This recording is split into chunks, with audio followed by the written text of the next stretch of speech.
The terms deep learning and neural network are almost used interchangeably in AI. Even though they are great for machine learning, there's also been a bit of hype and bit of mystique about them. Let's use an example from demand prediction to understand it better.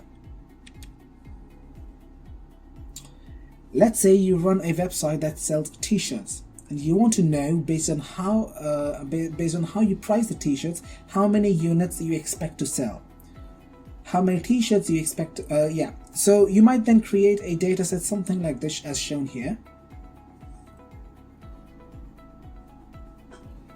In this particular data set, where the higher price of the t-shirt means lower the demand. So as you might fit a straight line into this data, showing that as the price goes up, the demand also goes down.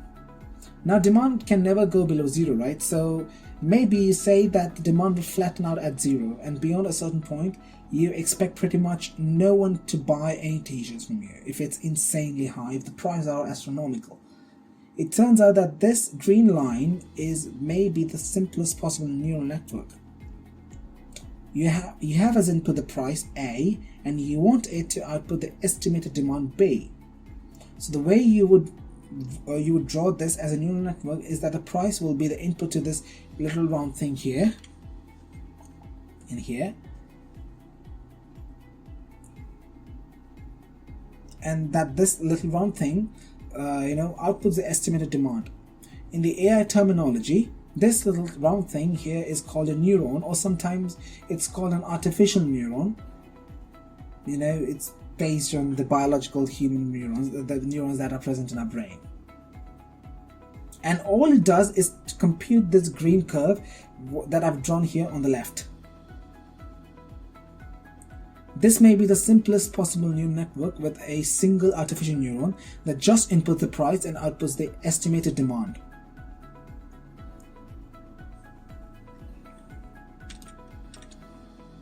So let's make it a bit more complex, shall we?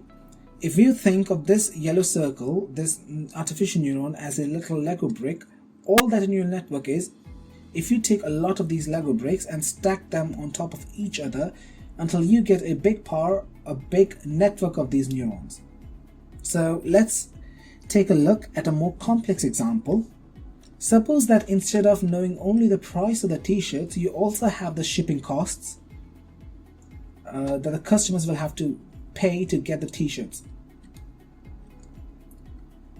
Maybe you spend more or less on marketing in a given week, and you can also make the t-shirt out of a thick, heavy or expensive cotton, or a much cheaper, more lightweight material. These are some factors that you will think of that will affect the demand of your t-shirts. So let's see what a more complex neural network might look like. You know that your customers care a lot about affordability. So let's say you have one neuron, and let me draw this one in the green, whose job is to estimate the affordability of the t-shirts. And so affordability is mainly a function of the price of t-shirts and the shipping cost. A second thing though that would affect your demand of your t-shirts is awareness. How much are consumers aware that you're selling this t-shirt? So the main thing that affects awareness is going to be a marketing. So let me draw here a second artificial neuron that inputs your marketing budget, how much you spend on marketing, and outputs how aware your customer or your consumers are. Finally, the perceived quality of your product will also affect demand, and perceived quality will be affected by marketing. The marketing tries to convince people that this indeed is a high quality t-shirt, and sometimes the price of something also affects perceived quality. So I'm going to draw here a third artificial neuron that inputs price, marketing, and material, and tries to estimate the perceived quality of your t-shirts. Finally, given the earlier neurons, these three green neurons have figured out how affordable, how much consumer awareness, and what's the perceived quality of your t-shirt are, and then you can have one more neuron over here that takes as input these factors and outputs the estimated demand. So this is a neural network, and its job is to learn to map from these 4 inputs, that's the input A, to the output B, demand.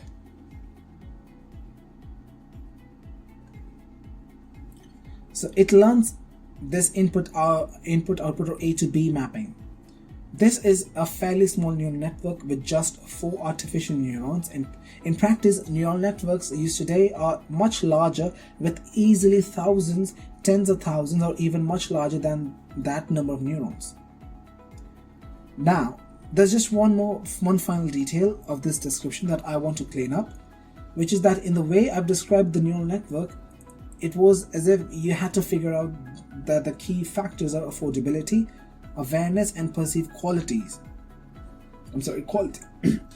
One of the wonderful things about using neural networks is that to train a neural network, or in other words, to build a machine learning system using neural network, all you need to do is to give the input A, these 4 things, and the output B, this thing, and it figures out all the things in the middle by itself.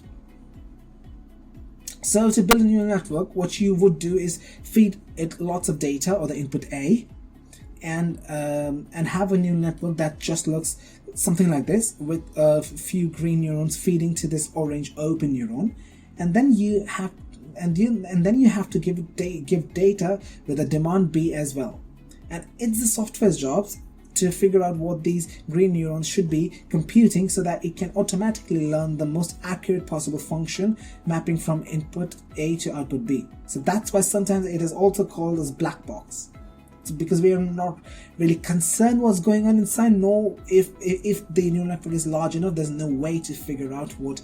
It becomes really difficult, or maybe practically impossible, to figure out what exactly is going on behind the scenes.